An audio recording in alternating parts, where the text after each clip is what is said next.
বাতি মোমবাতি কোন বাতি মোমবাতি কোন বাতি মোমবাতি মনে থাকবে জি আলহামদুলিল্লাহ বলেন আলহামদুলিল্লাহ আর জোরে বলেন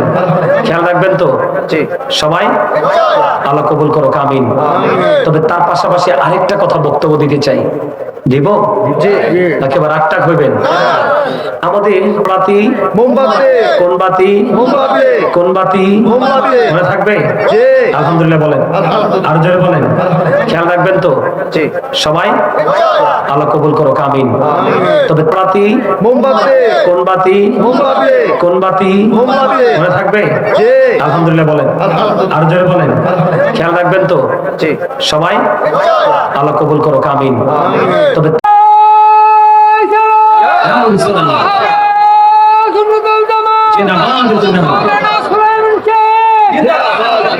দেখছনি যুবক ভাই তোমরা তো বসো না আমার দাদা দেখছনি প্রেম দেখছনি প্রেম কিন্তু চামড়ায় থাকে না প্রেম থাকে ভিতরে কথা বলেন না কেন তোমরা কিন্তু পারো নাই আমার দাদা কিন্তু পারছে এই দাড়ি পাকা মুরব্বীদেরকে আল্লাহ জাহান্নামে পোড়াতে আল্লাহ শরম লাগে ঠিক ওদেরকে আল্লাহ জাহান্নামে দিবে না কারণ ওরা চুল দাড়ি পাকাইছে আল্লাহ রসুলের প্রেমে মারহাবা বলেন আর জোরে